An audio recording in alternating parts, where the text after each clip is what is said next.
धर्म में क्या होता है, भगवान की सेवा होती है। तो ये जो तीसरा खंड है, श्लोक क्रमांक 31 से लेकर श्लोक क्रमांक 38 तक, इसमें भगवान अर्जुन को उसके भौतिक स्वधर्म अर्थात क्षत्रिय के कर्तव्य करने के लिए बोल रहे हैं कि तुम अपना भौतिक स्वधर्म करो, क्षत्रिय के कर्तव्य करो, और वो करके तुम्हें भौतिक सुख, इस संसार का सुख प्राप्त होगा अर्जुन, ऐसा भगवान हमें बोल रहे हैं। तो अभी एक और बात समझने के लिए इंपॉर्टेंट है कि देखिए, इस संसार में सब लोग अपना भौतिक स्वधर्म तो करते ही रहते हैं, बल्कि कई बार तो लोगों से पूछो कि गीता क्या है, तो लोग यही बोलते हैं भैया गीता मतलब बस कर्म करो कर्म करो कर्म करो, बस यही बोलते हैं। ऐसा लोग क्यों बोलते हैं? क्योंकि वो अज्ञान में है, उन्हें मालूम नहीं है कि भौतिक स्वधर्म ही सब कुछ नहीं है। भौतिक स्वधर्म के ऊपर आध्यात्मिक स्वधर्म है जो कि आत्मा के स्तर पर है, जिसमें आपको भगवान से अपना संबंध स्थापित करना है और भगवान के धाम वापस जाना है, लेकिन लोगों को उसके बारे में ज्ञान नहीं है। तो जैसे हम आगे बढ़ेंगे आपको पता लगेगा आध्यात्मिक स्वधर्म के बारे में भी। तो भौतिक स्वधर्म और आध्यात्मिक स्वधर्म हमें दोनों करने हैं, तभी जीवन में वास्तविक शांति होती है। लेकिन यहाँ पे भगवान अर्जुन को अभी बता रहे हैं कि तुम अपना भौतिक स्वधर्म करो कम से कम, क्योंकि अर्जुन क्षत्रिय का स्वधर्म भी नहीं करना चाहते। वो बोल रहे हैं मैं जंगल चले जाऊंगा, ऐसा बोल रहे हैं। भगवान बोल रहे हैं ठीक है, कम से कम अपना कर्तव्य तो करो। देखो भगवान यहाँ पे क्या बोल रहे हैं कि अगर तुम युद्ध नहीं करोगे ना अर्जुन, तो देखो क्या होगा, तुम्हारे शत्रु अनेक प्रकार से कटु शब्दों में तुम्हारा वर्णन करेंगे और तुम्हारी सामर्थ्य को उपहास करेंगे। तुम्हारे लिए इससे दुखदाई और क्या हो सकता है। ऐसा बोलते हैं इंग्लिश में, for a person who is honoured dishonour is worse than death. एक व्यक्ति जो बहुत सम्मानित होता है, असम्मान उसके लिए मृत्यु से भी ज्यादा दुखदाई होता है। अगर सम्मानित व्यक्ति को असम्मान सहन करना पड़े तो मृत्यु से भी ज्यादा दुखदाई होगा। तो भगवान बोल रहे थे लोग तुम्हारा मजाक उड़ाएंगे अर्जुन, अगर तुम लड़ाई नहीं करोगे, बोलेंगे कायर अर्जुन युद्ध छोड़ के भाग गया, ऐसा बोलेंगे। और फिर भगवान बोल रहे हैं, देखो आगे बोल रहे हैं, हतो वा प्राप्स्यसि स्वर्गम जित्वा वा भोक्ष्यसे महीम तस्मादुत्तिष्ठ कौन्तेय युद्धाय कृतनिश्चय। हे कुंती पुत्र, तुम यदि युद्ध में मारे जाओगे तो स्वर्ग प्राप्त करोगे, और यदि युद्ध में तुम जीत जाओगे तो पृथ्वी के साम्राज्य का भोग करोगे। अतः दृढ़ संकल्प करके खड़े हो जाओ और युद्ध करो। तो मैंने आपको बताया इस खंड में भगवान एक निम्नतम ज्ञान बता रहे हैं, भोग के माध्यम से अर्जुन को प्रेरित कर रहे हैं युद्ध करने के लिए। देखिए इस पूरे अध्याय में भगवान का एक ही लक्ष्य है, कैसे ना कैसे करके अर्जुन को प्रेरित करना युद्ध करने के लिए। पिछले खंड में भगवान ने आत्मा के ज्ञान बता के अर्जुन को प्रेरित करना चाहा, उसके पहले तर्क करुणा का खंडन किया। इस दूसरे खंड में भगवान अर्जुन का जो भोग की हानि होगी उस तर्क का खंडन कर रहे हैं, भोग की प्रेरणा देकर। ऐसे तुम्हें स्वर्ग प्राप्त होगा ऐसा बता रहे हैं भगवान। तो इस प्रकार से हमने इस श्लोक में, इस खंड में ये देखा कि अभी ऐसा है ना, अभी अर्जुन पता है क्या सोच रहा है? अभी इतना सुनने के बाद अर्जुन सोच रहा है कि भगवान वेट अ मिनट, थोड़ा रुक जाइए। आप बोल रहे हैं कि मुझे स्वर्ग मिलेगा, मुझे राज्य मिलेगा, ये मिलेगा। अरे मुझे कुछ नहीं चाहिए, मुझे ना राज्य चाहिए ना स्वर्ग चाहिए, मैं तो भैया जंगल जाना चाहता हूँ। क्यों? पता है क्यों ऐसा बोल रहे हैं? वो क्या ऐसा सोच रहे हैं? क्योंकि उनको लग रहा है, उनको अभी भी यही लग रहा है कि ये तो ठीक है, लेकिन स्वर्ग मिलने के साथ साथ भैया पाप भी तो लग जाएगा। ये इतने लोगों को मैं मार दूंगा, वो पाप का क्या होगा? पाप लग जाएगा कि नहीं, ऐसा उनको डर लग रहा है। तो अभी भगवान जो ये चौथा खंड बताने वाले मेरे दोस्तों, ये चौथा खंड इतना क्लासिक खंड है, इतना बढ़िया सेक्शन है। इसमें भगवान हमें निष्काम कर्म योग के बारे में बताने वाले हैं, जिसे हम बुद्धि योग भी बोलते हैं। अगर हमने इसको समझ लिया, हमारे जीवन में एक पैराडाइम शिफ्ट आ सकता है, एक अगर हमने इसको समझ लिया तो। और इसका ही विश्लेषण भगवान आगे भी करने वाले हैं। ये बहुत ही गूढ़ विषय भगवान अभी हमारे सामने प्रस्तुत करने वाले हैं, तो इसको बहुत ही ध्यान से सुनने का प्रयास करिए। और इस चीज को बता के भगवान हमें ये बताने वाले हैं कि अर्जुन का जो तीसरा तर्क था कि पाप लगेगा, उसका खंडन कैसे होगा। तो ये खंड जो है ये आता है श्लोक क्रमांक 2.39 टू 2.53। तो इस खंड में भगवान निष्काम कर्मों के ऊपर बता रहे हैं। देखिए हाँ, तो हम यहाँ पे पढ़ेंगे। तो देखिए 2.11 से 30 के बीच में कृष्ण ने ज्ञान का वर्णन किया, करेक्ट। आत्मा और शरीर के बीच के अंतर का बताया, स्वयं को शरीर से विभिन्न मानने के इस ज्ञान का अभ्यास करने के लिए सभी अभी क्या हो रहा है ये को देखिए। अभी अगर भगवान ने जो ज्ञान बताया था ना 11 से 30 के बीच में, अगर उसका अभ्यास किसी को करना है ना तो उसके लिए क्या करना पड़ेगा, उसको सभी गतिविधियों सारी एक्टिविटीज को छोड़ छाड़ कर जंगल जाके ध्यान करना पड़ता है। लेकिन भगवान ऐसा बता रहे हैं अर्जुन को ज्ञान, आत्मा का ज्ञान, लेकिन प्रैक्टिकल करने के लिए बोल रहे हैं कि तुम युद्ध करो। तो अभी अर्जुन को समझ में नहीं आ रहा कि भाई भगवान एक तरफ आप मेरे को बता रहे हैं कि आत्मा के ज्ञान के बारे में जागरूक हो जाओ, जिसके लिए मुझे जंगल जाके ध्यान में बैठना पड़ेगा, और दूसरी तरफ आप मेरे को बोल रहे हैं कि कर्म करो, युद्ध करो। तो ये दोनों चीजें एक साथ कैसे हो सकती है? क्योंकि अगर कोई व्यक्ति संसार में कर्म करता है तो उसका तो परिणाम आता है, उसका रिएक्शन आता है। अच्छे कर्मों का अच्छा रिएक्शन आता है, बुरे कर्मों का बुरा रिएक्शन आता है। तो मैं अगर युद्ध करूंगा तो मुझे उसका अच्छा बुरा परिणाम आएगा, और अगर मेरे को अपने एक्शंस का रिएक्शन नहीं चाहिए, अपने कर्मों का परिणाम नहीं चाहिए, तो फिर मेरे को जंगल जाना पड़ेगा, सभी कर्मों को बंद करना पड़ेगा, तभी तो रिएक्शन नहीं आएगा। तो देखिए क्या हो रहा है, ये ऐसा अर्जुन कंफ्यूजन में क्यों है? क्योंकि वो एक समन्वय नहीं बिठा पा रहा कि किस प्रकार से हम कर्म करते हुए भी कर्मों के परिणाम से ऊपर उठ सकते हैं, ये उसे समझ में नहीं आ रहा। तो ये जो सेक्शन आने वाला है निष्काम कर्म योग का, इसमें भगवान ये समझा रहे अर्जुन को कि अर्जुन, जो परिणाम व्यक्ति ज्ञान योग से हासिल करता है, कि जिसमें उसे कर्मों का फल नहीं लगता, वही परिणाम व्यक्ति निष्काम कर्म योग में प्राप्त कर सकता है, सारे कर्मों को करते हुए।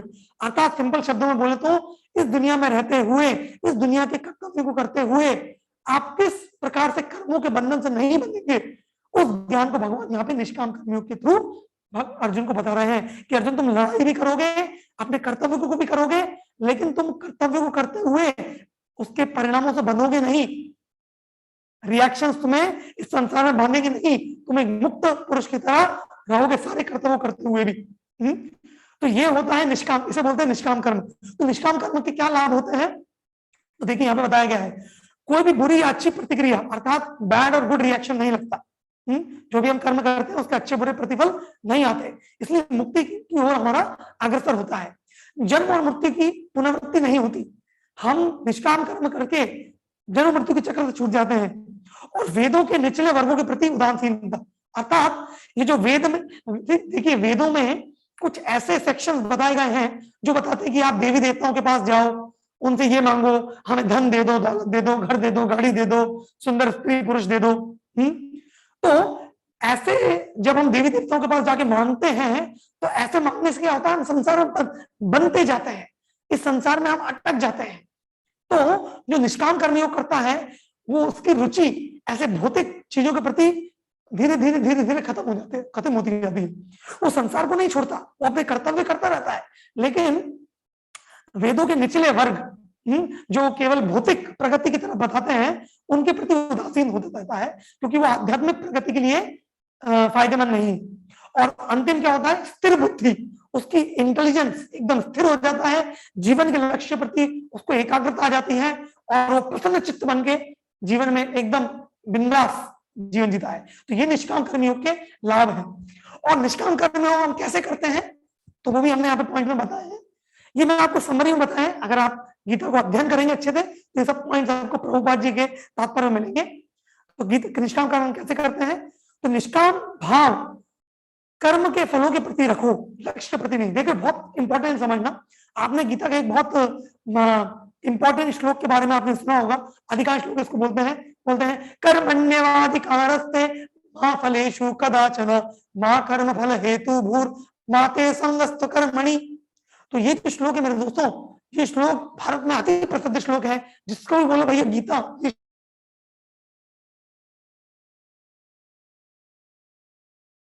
लोगों को मालूम नहीं श्लोक का अर्थ क्या है। हाँ, लोग बोलते हैं भगवान बोल रहे हैं बस कर्म करो फल की इच्छा मत करो। इसका मतलब क्या कि मैं फल के बारे में सोचूं ही नहीं। नहीं नहीं नहीं नहीं नहीं, देखिए जब भगवान बोल रहे हैं कि कर्म करो फल की इच्छा मत करो, इसका अर्थ ये नहीं कि आप फल के बारे में सोचो ही नहीं। अरे फल के बारे में नहीं सोचोगे तो कर्म कैसे कर पाओगे? अगर कोई विद्यार्थी है ये सोचे ही नहीं कि मुझे अच्छे नंबर लाने, तो क्या पढ़ाई अच्छे से करेगा? यहाँ पे कुछ विद्यार्थी अटेंड कर रहे हैं सेशंस, मेरा उनसे प्रश्न है, क्या अगर आप अच्छे रिजल्ट के बारे में नहीं सोचे तो क्या आप अच्छे से पढ़ाई कर पाएंगे? नहीं कर पाएंगे। आपको एक अच्छा रिजल्ट के बारे में सोचना ही पड़ेगा, तभी आप अच्छे से पढ़ाई कर पाएंगे। कॉम्पिटिटिव एग्जाम अगर आप पढ़ाई कर रहे हैं तो आपको कॉम्पिटिटिव एग्जाम क्रैक करना है, तभी तो उसके लिए अच्छे से पढ़ाई करेंगे। नहीं तो आप अगर ये सोचें नहीं नहीं बस क्या रिजल्ट आएगा मुझे पता नहीं, मैं तो बस ऐसे ही कर रहा हूँ, तो आप कभी अच्छे से पढ़ाई करेंगे ही नहीं। तो देखिए निष्काम कर्म समझना बहुत इंपॉर्टेंट है कि निष्काम कर्म कैसे करते हैं कि आपको आपका जो लक्ष्य है उसको नहीं त्यागना है। लक्ष्य के आने के बाद जो रिजल्ट है उसको त्यागना है। अर्थात एक सिंपल उदाहरण में कि जब मान लीजिए कोई व्यक्ति है वो काम करता है, धंधा करता है, बिजनेस करता है, जॉब करता है, जो भी है, तो जब वो अपना कर्म कर रहा है, नौकरी कर रहा है, बिजनेस कर रहा है, तो उसे पैसा कमाने की इच्छा को नहीं त्यागना है। लेकिन पैसा जब आता है उसके पास तो उस पैसे से आसक्ति नहीं रखनी है, उस पैसे को भगवान की सेवा में लगाने की रुचि रखनी है और जो जीवन की आवश्यकता है उसमें लगाने की रुचि रखनी है। बस उस पैसे को अपने भोगने के लिए इस्तेमाल करने की इच्छा नहीं रखनी। तो जो सकाम कर्म होता है और निष्काम कर्म में ये, सकाम कर्म में व्यक्ति उसके कर्मों के परिणाम को स्वयं भोगना चाहता है, मैं भोगता हूं, मैं भोगूंगा, मैं एंजॉय करूंगा। और निष्काम कर्म में व्यक्ति वही कर्म कर देगा, वही परिणाम आएगा, लेकिन भोग की भावना से विरक्त रहेगा। मैं भोगता नहीं हूं, भगवान भोगता है, मैं भोग नहीं करूंगा, मैं भगवान के लिए कर्म करना। ये निष्काम कर्म में उसका।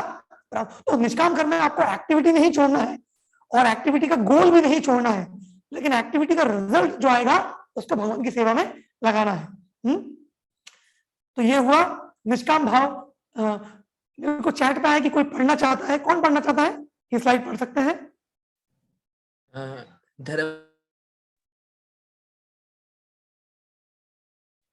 निष्काम भाव कर्म के फलों के प्रति रखो, लक्ष्य के प्रति नहीं।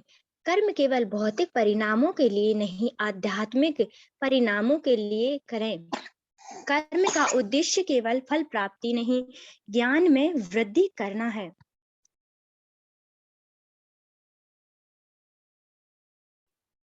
हरे कृष्ण, हरे कृष्ण। आवाज आ रहा है? हाँ प्रिय जी आ रहे। ओके, देखिए जो नीचे के 2 पॉइंट है बहुत इंपॉर्टेंट है।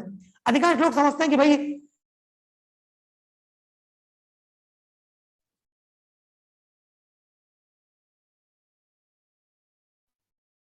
देखिए अधिकांश, हरे कृष्ण प्रभु आवाज आ रहा है? हाँ आ रहा है प्रभु जी आ रहे। डोंट अनम्यूट मी। हाँ देखिए नीचे के 2 पॉइंट बहुत इंपॉर्टेंट है। भगवान यहाँ पे हमें क्या बता रहे हैं कि अधिकांश लोग समझते हैं दुनिया में भैया आपको कर्म करना है पैसा कमाने के लिए, गाड़ी बंगला नौकरी छोकरी सब प्राप्त करने के लिए। अरे कर्मों को हम केवल भौतिक परिणामों के लिए नहीं करना चाहिए, आप कर्मों को आध्यात्मिक परिणामों के लिए भी करिए। भगवान हमें यहाँ पे कर्म का सिद्धांत बता रहे हैं कि इस प्रकार से जीवन में आप अपने कर्म करिए कि आध्यात्मिक उन्नति हो, तो हमेशा आप उत्साहित रहेंगे जीवन में, कभी भी निराश हताश डिप्रेस्ड कभी नहीं रहेंगे। क्योंकि अगर आपको आपके कर्म करके भौतिक परिणाम नहीं आए लेकिन आध्यात्मिक परिणाम आ रहा है, फॉर एग्जाम्पल मान लीजिए कोई विद्यार्थी है उसको अपने एग्जाम में अच्छे रिजल्ट नहीं आए तो भौतिक परिणाम नहीं आया, लेकिन क्योंकि उसने अपना कर्तव्य किया और उसका लक्ष्य आध्यात्मिक उन्नति है तो आध्यात्मिक उन्नति हो रही है। हाँ तो भले भौतिक रूप से परिणाम नहीं आया और रिजल्ट नहीं आया लेकिन आध्यात्मिक उन्नति हुई क्योंकि कर्म किया हमने। इस प्रकार से इसलिए आखिरी पॉइंट में बता रहे हैं कि कर्म का उद्देश्य केवल फल प्राप्ति नहीं ज्ञान वृद्धि है। तो जब आप इस निष्काम भाव से कर्म करते हैं तो आपका ज्ञान बढ़ता है और जब ज्ञान बढ़ता है तो आध्यात्मिक उन्नति होती है। तो इस प्रकार से हमें निष्काम कर्म करना चाहिए। और यहाँ पे कुछ व्यवहारिक अनुक्रमांक अंक दिखाए गए हैं इस सेक्शन से 2.38 से 2.53। कोई पढ़ेगा स्लाइड फटाफट से?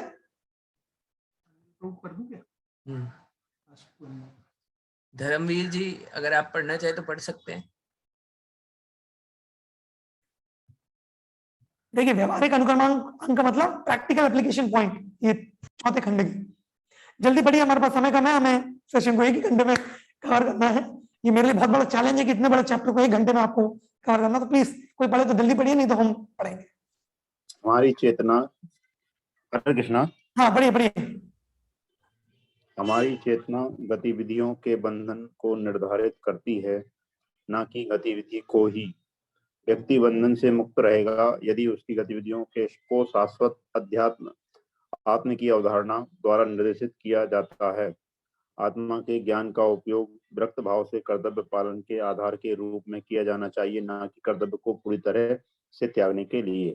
देखिए बहुत बहुत इंपॉर्टेंट है। तो हमारी चेतना गतिविधियों के बंधन, देखिए गीता में भगवान क्या बता रहे हैं, हमें कर्म नहीं छोड़ना है, हमें कर्म नहीं बदलना है, हमें चेतना को बदलना है। We have to change our consciousness, not our activities. आप अगर बिजनेसमैन है तो आप बिजनेस कर सकते हैं, अगर आप विद्यार्थी हैं पढ़ाई कर सकते हैं, अगर आप एक परिवार चलाने वाली गृहिणी है तो आप परिवार चला सकते हैं, आप जो भी हैं।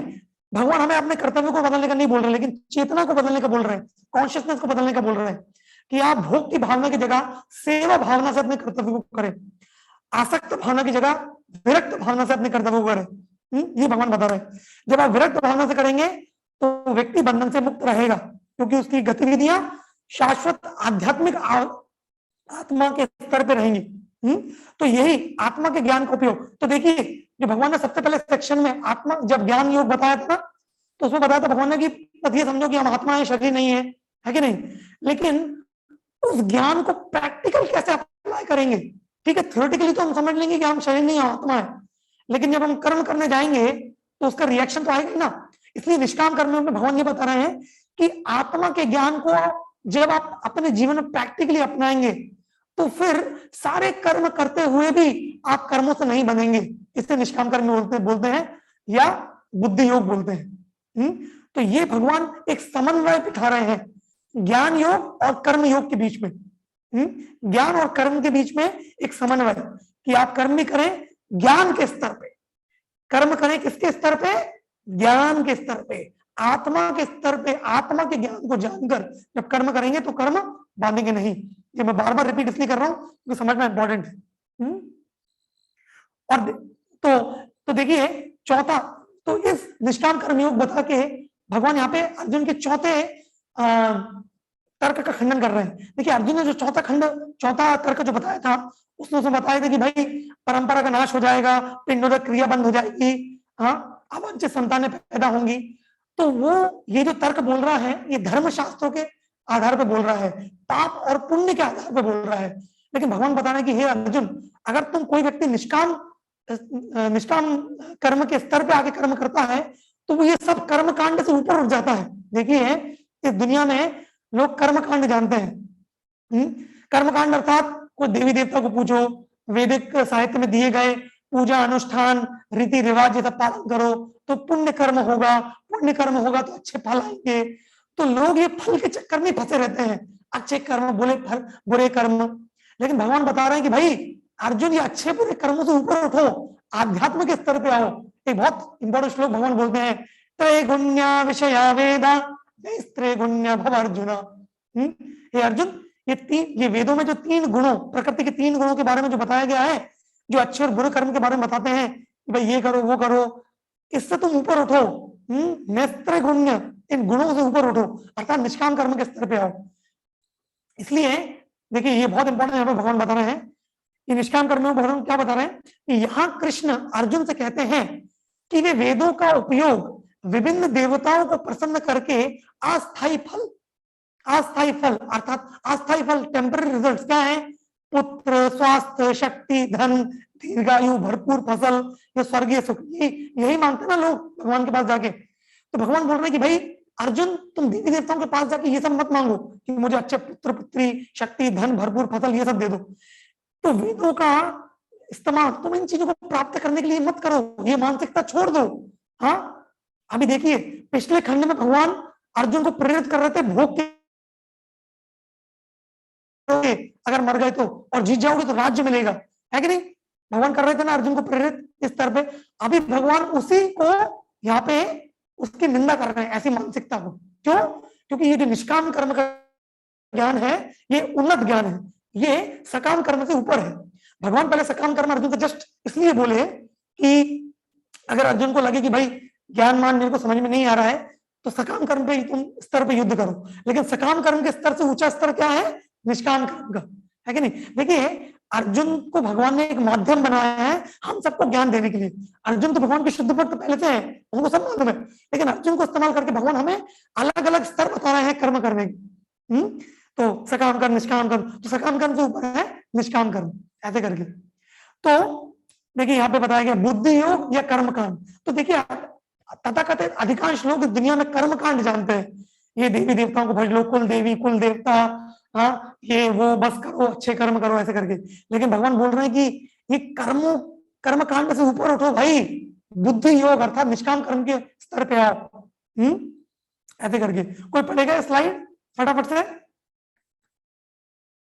छोटी स्लाइड है। ठीक है बाबा।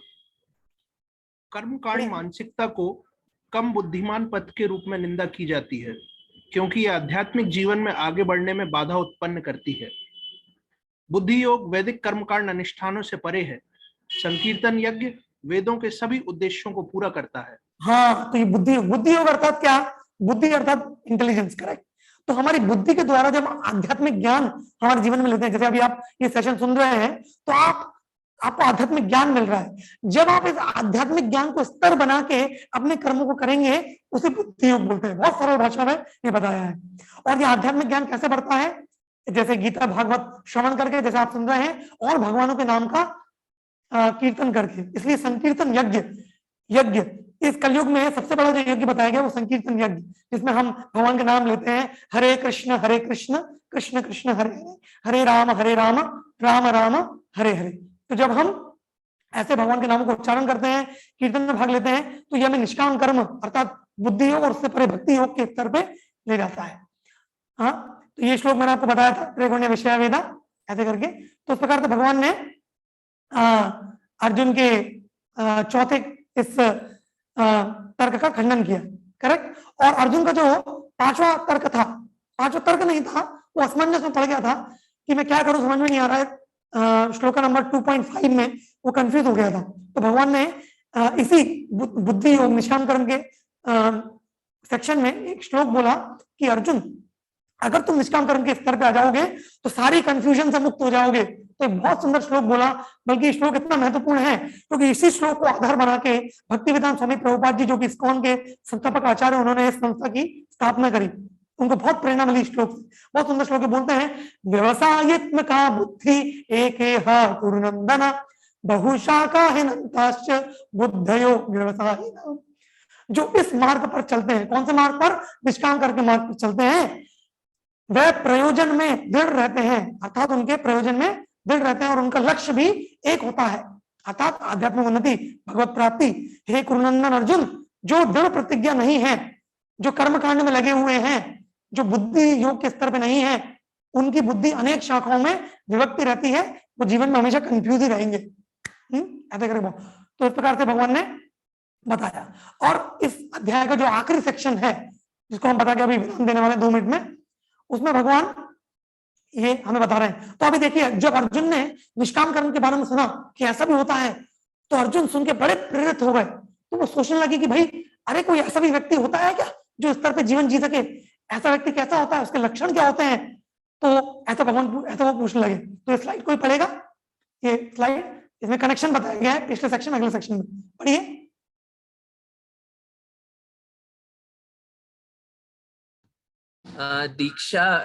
दीक्षा जी पढ़ सकती हैं। आपको अनम्यूट करना पड़ेगा। हाँ, आप पढ़ सकते हैं।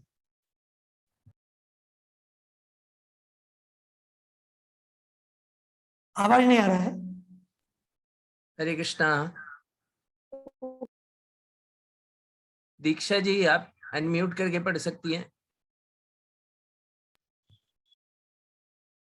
ओके, आवाज नहीं आ रहा है, टाइम हमारा जा रहा है। समाधि में स्थिर बुद्धि योग या बुद्धि के बारे में सुनकर अर्जुन अब कृष्ण से ऐसे व्यक्ति की विशेषता के बारे में पूछते हैं जो योग में स्थित है, अर्थात ऐसे व्यक्ति के क्या लक्षण है जो निष्काम कर्म प्राप्त कर चुका है और जिसे स्थित प्रज्ञ बोलते हैं, स्थिर बुद्धि वाला कहा जाता है। तो अर्जुन यहाँ पे पूछना है, ये बहुत सुंदर श्लोक हमें बताया है। अर्जुन पूछना है, स्थित प्रज्ञस्य का भाषा समाधिस्तस्य केशव स्थिताधि किम प्रभाषेत किम आसीत व्रजेत किम। देखिए 4 प्रश्न अर्जुन कर रहे हैं। अर्जुन का, हे कृष्ण, जिसकी चेतना इस प्रकार परात्पर में विलीन हो जाती है, अर्थात जो ट्रांसेंडेंस, दिव्यतम स्तर पर आ जाता है निष्काम कर्म के, उसके लक्षण क्या है? पहला प्रश्न। उसके जनरल सिम्टम्स क्या है? दूसरा। वह कैसे बोलता है? अर्थात जब उसके कैसे बोलता है, अर्थात मतलब केवल बोलता नहीं, जब उसको इस दुनिया में अच्छे बुरे चीजें उसके सामने आती हैं तो वो कैसे रिएक्ट करता है? उसकी भाषा क्या है? भाषा क्या है? अर्थात वो किस प्रकार से बोलता है, बैठता है, किस प्रकार से बैठता है, किस प्रकार से बैठता है, अर्थात वो अपनी इंद्रियों को किस प्रकार से संयम करता है, और कैसे चलता है, कैसे चलता है, अर्थात वो अपने इंद्रियों को किस प्रकार से संसार में ऐसा लगाता है कि वो फंसता नहीं है। तो उस प्रकार से वो 4 चीजें पूछ रहे हैं। तो हमारे शास्त्रों में ऐसे अनेक उदाहरण बताए गए हैं, जैसे यहाँ पे प्रहलाद महाराज आप देख रहे हैं चित्र में, और एक ज्वलंत उदाहरण जो हमारे सामने यहाँ पे आप देख रहे हैं चित्र में, वो श्रील प्रभुपाद जी हैं। जो महान साधु संत होते हैं, भगवान के भक्त होते हैं, वो इसी स्तर पे अपना जीवन जीते हैं। ये सेक्शन बहुत बड़ा है और बहुत ही रोमांचक सेक्शन है। कभी हमें समय मिला तो उसको हम बहुत डिटेल में डिस्कस करेंगे, लेकिन अभी हमारे पास समय नहीं है, तो हम बस इसको एक समरी बता के हम खत्म कर रहे हैं।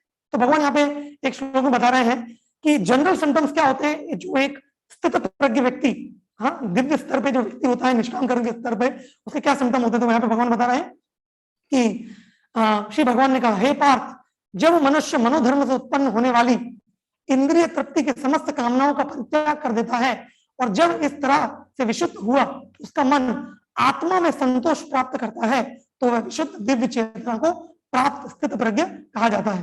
अर्थात क्या? देखिए बहुत सिंपल भाषा में अगर मैं आपको बताऊं स्थित प्रज्ञ मतलब क्या, तो स्थित प्रज्ञ अर्थात वो व्यक्ति जिसकी इंद्रियां उसके वश में है, अर्थात वो इंद्रिया राम नहीं है, वो आत्मा राम है। इंद्रिया राम अर्थात वो अपनी इंद्रियों को तुष्ट करने के पीछे भागता रहता है, भोग विलास करने के पीछे भागता रहता है। लेकिन जो स्थित प्रज्ञ होता है वो अंदर ही आत्म शांति अनुभव करता है, वो बाहर नहीं भागता सुख प्राप्त करने के लिए। उसकी इंद्रियां, जैसे एक उदाहरण भगवान देते हैं एक कछुए का। आपने कछुए को देखा है? कछुआ एक, उसके पीठ पे एक बड़ा मोटा वो होता है, कठोर पीठ होता है उसका, और उसके हाथ पैर जो मुंह होता है बहुत सॉफ्ट होते हैं। जैसे कछुए को लगता है कि कुछ डेंजर है, कुछ खतरा है, कछुआ तुरंत अपने हाथ को और अपने मुंह को अंदर ले लेता है, और जब उसे दिखता है कि भाई सब कुछ ठीक है तो फिर से बाहर निकलता है कि नहीं? उसी प्रकार से जो एक स्थित प्रज्ञ व्यक्ति होता है वो अपनी इंद्रियों को अपनी इच्छा अनुसार वश में कर सकता है और अपनी इच्छा अनुसार इंद्रियों को लगा सकता है। इस दुनिया में तथाकथित जो लोग होते हैं वो इंद्रियों को अपने वश में नहीं रख पाते, तो स्थित प्रज्ञ व्यक्ति ऐसा कर पाता है, और ऐसा करने की वजह से वो कभी इस संसार में फंसता नहीं है। हाँ, नहीं तो अधिकांश लोग भोग विलास में फंस जाते हैं, और भोग विलास में फंसने की वजह से, जैसे आप देख सकते हैं स्लाइड में बताया गया है कि इंद्रिय विषयों का चिंतन करते हुए मनुष्य की उनमें आसक्ति उत्पन्न हो जाती है, और ऐसी आसक्ति से काम उत्पन्न होता है, और फिर काम से क्रोध प्रकट हो जाता है, और क्रोध से पूर्ण मोह उत्पन्न हो जाता है, और मोह से स्मरण शक्ति का विभ्रम हो जाता है। जब स्मरण शक्ति भ्रमित हो जाती है तो बुद्धि नष्ट हो जाती है, और बुद्धि नष्ट होने पर मनुष्य भवकूप में पुनः गिर जाता है। तो भगवान बता रहे हैं कि अगर कोई व्यक्ति स्थित प्रज्ञ नहीं होगा तो ऐसा उसका परिणाम होगा। तो ये आखिरी 4 पॉइंट्स हैं, और उसके साथ हमारा आज का अध्याय खत्म। कोई पढ़ना चाहेगा आखिर 4 पॉइंट फटाफट हमारे अध्याय को समापन करने के लिए आज के, फिर हम कुछ प्रश्न उत्तर ले सकते हैं। पढ़िए कोई, जो जिसने अभी तक नहीं पढ़ा हो, कोई ऐसा व्यक्ति पढ़ना चाहेगा? हेलो, हाँ पढ़िए। मानसिक मनगढ़ंत कहानी से पैदा हुए सभी सांसारिक इच्छाओं को दूर करने का प्रयास करना चाहिए। हरे कृष्ण मंत्र का जाप करने जैसी नियमित साधनाओं के माध्यम से व्यक्ति को अपने मन को शुद्ध करना चाहिए। हमें शास्त्रों से भगवान के साथ अपने संबंध और हमारे लिए उनके प्रेम के बारे में ज्ञान विकसित करना चाहिए। अपनी गतिविधि को भगवान की सेवा से जोड़ने का प्रयास करना चाहिए। जय श्री कृष्ण। बहुत बहुत धन्यवाद। तो ये हमारे एक प्रकार से सारांश था।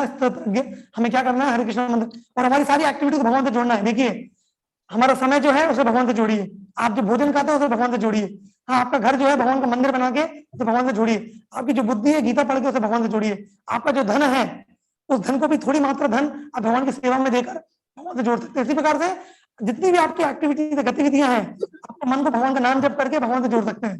तो सारी एक्टिविटीज को भगवान से जोड़ना है, तो एक्टिविटीज बंद नहीं करना है, एक्टिविटीज को भगवान से जोड़कर उसको दिव्य स्तर पर ले जाना है, निष्काम कर्म के स्तर पे। तो यही हमने बताया। तो ये सारांश है आज के अध्याय का। भगवान ने देखिए सारे तर्कों का आंसर अर्जुन को कर दिया। इस प्रकार से बहुत बहुत धन्यवाद। हरे कृष्ण। मेरे ख्याल से हमने 5-6 मिनट लेट कर दिया आज, 9 बजे से ऊपर, मैं उसके लिए क्षमा चाहता हूँ। लेकिन थोड़ा बड़ा अध्याय था, मुझे एकदम फास्ट स्पीड में कवर करना पड़ा, लेकिन मुझे आशा आपको समझ में आया होगा। अगर नहीं भी समझ में आया तो आप चिंता न करिए, जैसे हम आगे अध्याय कवर करेंगे, इसके ही दूसरे अध्याय की कंसेप्ट भगवान डिटेल में कवर करने वाले हैं। एक्चुअली मैं एक वीडियो भी दिखाना चाहता था, 3 मिनट का वीडियो है, अगर आपकी आज्ञा हो तो मैं दिखाऊं। बहुत वीडियो है जो निष्काम कर्म के एक उदाहरण को बताता है। आप में से अगर लोग सुनना चाहते तो रेज हैंड करिए जूम पर, नहीं तो फिर हम प्रश्न उत्तर लेते हैं। ओके, सभी लोग, बहुत से लोग हाथ ऊपर कर रहे हैं, तो ये दिखाई देते हैं। तो ये देखिए निष्काम कर्म व्यक्ति कैसा होता है। हाँ, तो श्रील प्रभुपाद जी जो हमारे संस्थापक के आचार्य हैं, वो उसी स्तर पे, वो निष्काम कर्म में भक्ति के स्तर पे थे, तो उनके विषय में ये है। ये एक गीत है प्रभुपाद जी के ऊपर, जो कि इंग्लिश में है, लेकिन आपको समझ में आएगा, नीचे सबटाइटल्स भी दिए हुए हैं और बहुत सुंदर। आपको ध्यान से सुनिए, 3 मिनट का ही है बस। तो ये बताता है कि स्थित प्रज्ञ व्यक्ति कैसा है, और नीचे आप टाइटल्स पढ़ेंगे तो आपको और भी अच्छा लगेगा।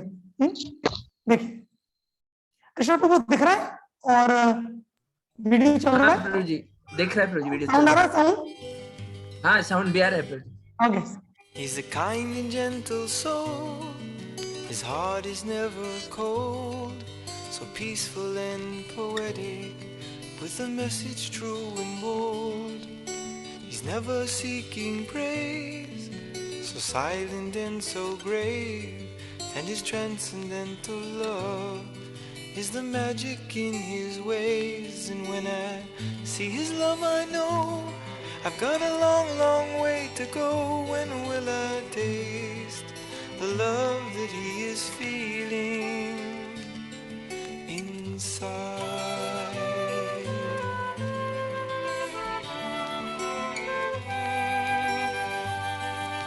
He's always meek and mild, with a warm and friendly smile, so simple in his living, singing all the while.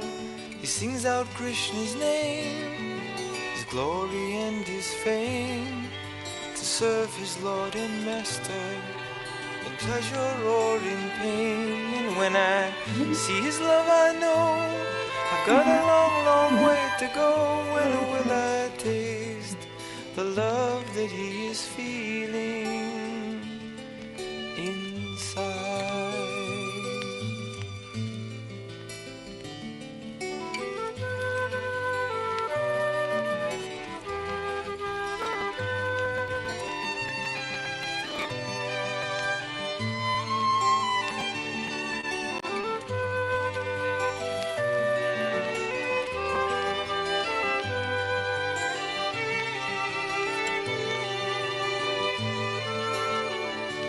When I see his love I know I've got a long, long way to go. When will I taste the love that he is feeling inside?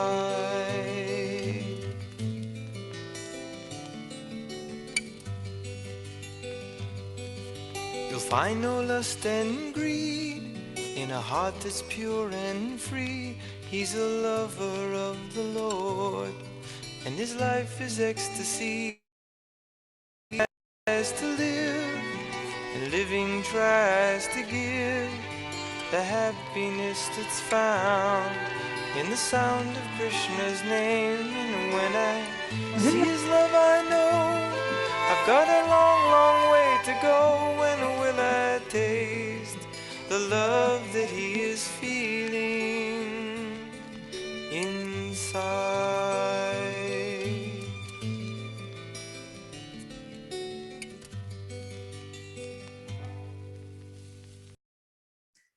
Hare Krishna, thank you very much. This was ये है श्रील प्रभुपाद जी, एक ज्वलंत उदाहरण, हमारे संस्थापक आचार्य, भगवान कृष्ण के एक शुद्ध भक्त। तो हमने एक छोटा वीडियो, आशा है आपको वीडियो पसंद आया होगा। Thank you very much. तो हमने सेशन यहाँ पे खत्म कर दिया है। अभी अगर कोई प्रश्नोत्तर किसी के हो तो हम उसे ले सकते हैं। हरे कृष्णा। हरे कृष्णा। तो हम बहुत बहुत धन्यवाद देना चाहते हैं समर्थ कृष्ण प्रभु का, जिनने दूसरा अध्याय जो दूसरे नंबर पे सबसे बड़ा चैप्टर माना जाता है भगवत गीता का, उसे इतने अच्छे से समझाया। तो हम उनके बहुत बहुत आभारी हैं। अभी अगर किसी को कोई प्रश्न है तो हैंड रेस करके वो पूछ सकते हैं। अभी एक जने ने हैंड रेस कर रखा है, संजना रघुवंशी जी ने। तो संजना जी, आप प्रश्न पूछ सकती हैं आपका। हरे कृष्ण।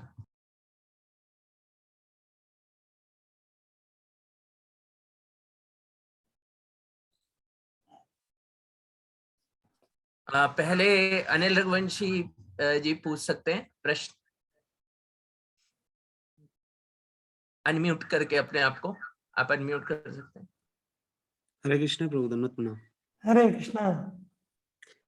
प्रभु, एक क्वेश्चन था कि आपने जो कर्म कांड का बताया था, तो हम लोगों को कर्म कांड मतलब पूरी तरीके से त्याग देना चाहिए क्या? मतलब जैसे देवी देवताओं की पूजा करना, क्योंकि कहीं ना कहीं उनका भी रोल होता है हमारी लाइफ में, या बहुत सारे लोग अपने जैसे पितरों को पूजते हैं। वो बोलते हैं कि अगर जैसे पितरों को आप खुश नहीं रखेंगे तो आपके ऊपर ये हो जाएगा, वो हो जाएगा। जो हमारे जो देव हैं उनको, तो उस चीज के बारे में थोड़ा सा बताइएगा हाँ, प्रभु। बहुत ही अच्छा प्रश्न आपने किया कि क्या हमें कर्मकांड को पूरी तरीके से त्याग देना चाहिए क्या? देखिए, भगवान हमें ऐसा नहीं बोल रहे कि पूरी तरीके से त्याग दो। हाँ, हमें पूरी तरीके से त्यागना है, लेकिन तुरंत नहीं, क्योंकि हम एक स्तर को छोड़कर दूसरे स्तर पे तभी आ सकते हैं जब हमारे ज्ञान में और हमारी श्रद्धा में स्वाभाविक वृद्धि होगी। जिसकी ज्ञान और श्रद्धा कम है, उसके लिए भगवान एक नीचे वाला स्तर बता रहे हैं। देखिए, कोई भी स्तर बुरा नहीं है। कर्मकांड का स्तर बुरा नहीं है। अगर कर्मकांड का स्तर बुरा होता तो भगवान फिर उसके बारे में बताते ही नहीं, फिर वो वेदों में आता ही नहीं। तो वेदों में कर्मकांड के बारे में क्यों बताया गया? क्योंकि भगवान जानते हैं कि भाई इस संसार में ऐसे भी लोग हैं जो डायरेक्टली उनकी शुद्ध भक्ति में नहीं लग सकते। वो धीरे धीरे धीरे धीरे करके आध्यात्मिक प्रगति करेंगे।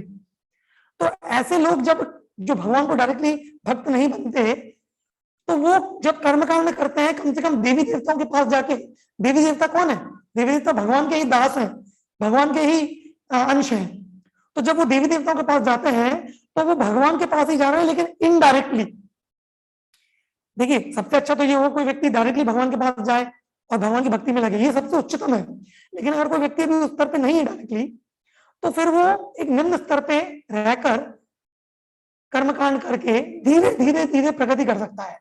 लेकिन कम से कम उसे यह मालूम होना चाहिए कि भाई ये कर्मकांड में कर रहा हूं, इसका लक्ष्य है कि एक दिन कर्मकांड से मैं ऊपर उठकर भगवान की भक्ति करूं, ये लक्ष्य है। लेकिन अगर ये लक्ष्य भूल जाएगा व्यक्ति कि भाई कर्मकांड में ही नहीं लग रहना, भगवान की भक्ति भी करना है, ये भूल जाएगा, तो फिर वो गलत है, वो कर्मकांड में लग रहता है। उदाहरण के लिए, मान लीजिए कोई डॉक्टर के पास जाए, कोई चेन स्मोकर है और डॉक्टर के पास जाए, वो एक दिन में 20 सिगरेट फूकता है। डॉक्टर उसको बोले, अगर डॉक्टर को बोलेगा कल से एक भी सिगरेट मत फूको, तो व्यक्ति घबरा जाएगा, वो डॉक्टर के पास कभी आएगा, उसका इलाज कभी नहीं होगा। तो डॉक्टर उसका क्या बोलता है, ठीक है तुम कल से 15 सिगरेट फूको। तो अभी कोई कहेगा अरे कैसा डॉक्टर है, 15 सिगरेट फूकने की बोल रहा है? नहीं, डॉक्टर जानता है कि ये एकदम से सिगरेट फूकना बंद नहीं करेगा, धीरे धीरे इसको कम करवाना पड़ेगा।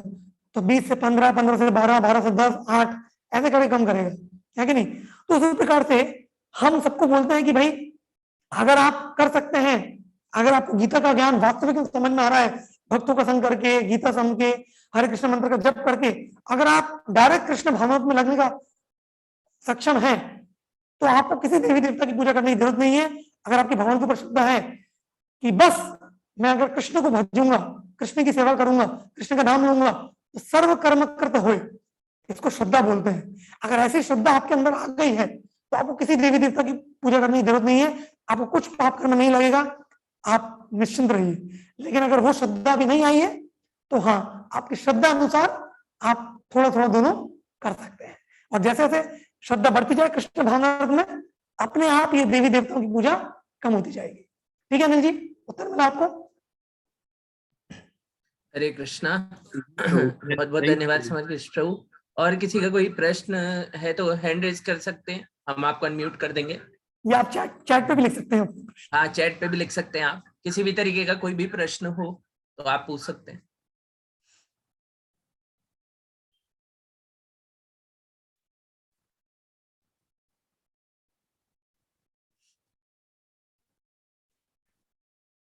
कोई प्रश्न नहीं आता तब एक ही चीज होती है, या तो सब कुछ समझ गया या कुछ नहीं समझा।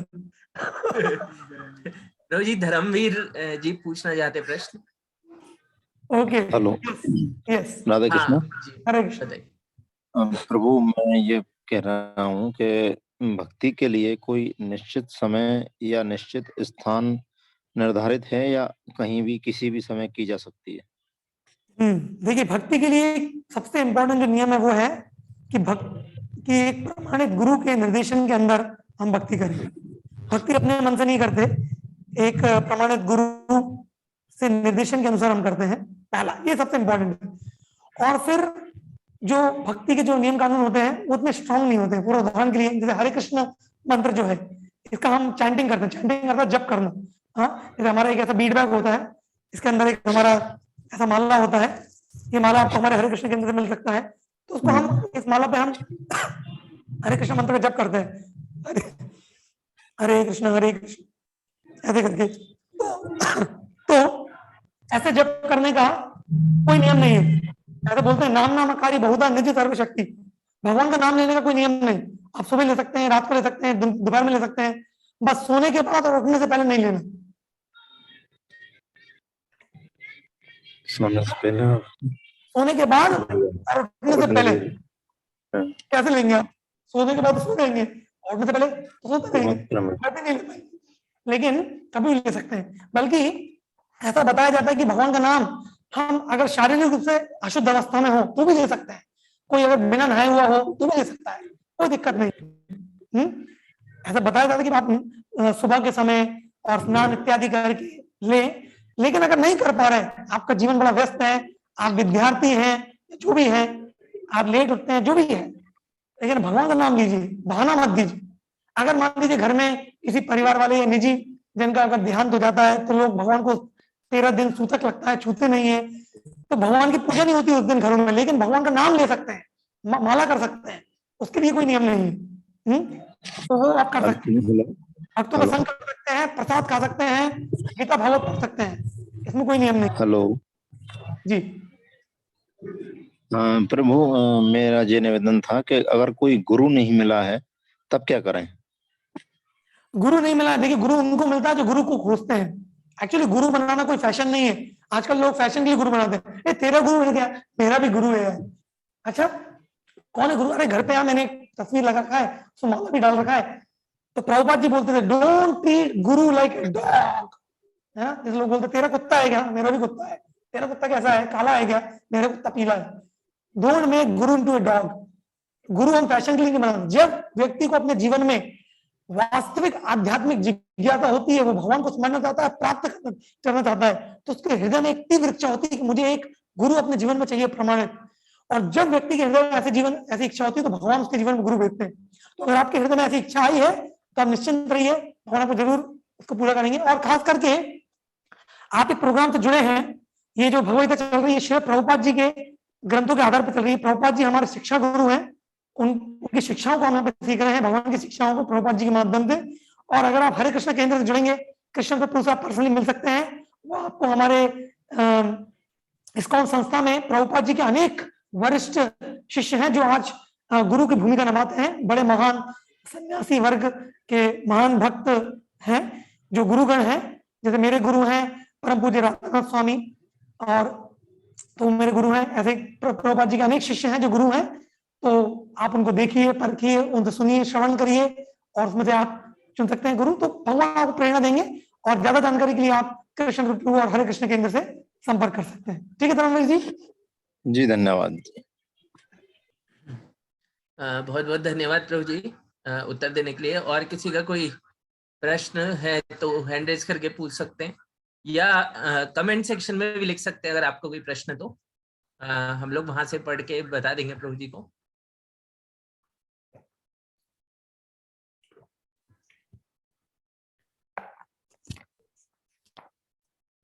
आज हमने दूसरा अध्याय फिनिश कर दिया है भगवान के आशीर्वाद से, और कल हम तीसरा अध्याय चालू करने वाले हैं। तीसरा अध्याय का नाम है कर्मयोग, वो भी बहुत इंटरेस्टिंग है, और तो उसमें भी आप आइए। और हमारा अनुरोध है कि आपके जो भी मित्र हैं, परिवार इत्यादि गण हैं, उनको भी इससे जोड़िए। ये बहुत ही रोमांचक चल रहा है एक्चुअली। गीता इतना साइंटिफिक और इतना रोमांचकारी है, इसको सुनेंगे तो आपके रोंगटे खड़े हो जाए। यार क्या नॉलेज है, आज तक तो मैं पता नहीं था। ये तो वन्ना कॉन्वेंट, क्राइस्ट, मॉडर्न चिल्ड्रन, और ये तो स्कूल में पढ़ाया ही नहीं कभी। केंद्रीय विद्यालय स्कूल में पढ़ाया नहीं, कॉलेज में पढ़ाया नहीं। इतना साइंटिफिक नॉलेज, इतना वैज्ञानिक नॉलेज ये हमारे शास्त्रों में दिया है। आज हमें हरे कृष्ण केंद्र की वजह से ये पता लग रहा है। तो हम हरे कृष्ण केंद्र के जितने भी संचालक हैं, राघव कृष्ण प्रभु, कृष्ण प्रभु इत्यादि लोगों का बहुत बहुत धन्यवाद है, आभारी है, तो मौका दे रहे हैं। तो उसको समझिए, जीवन में अपनाइए, और बहुत ही भौतिक आध्यात्मिक लाभ आपको होगा। तो अगर किसी को कोई प्रश्न नहीं तो फिर हम आज क्लोज करेंगे सेशन को। राघव कृष्ण प्रभु जी, हमारा सत्र ठीक चल रहा है, आपके निर्देशन के अनुसार आप हमें सेवा में लगा रहे हैं।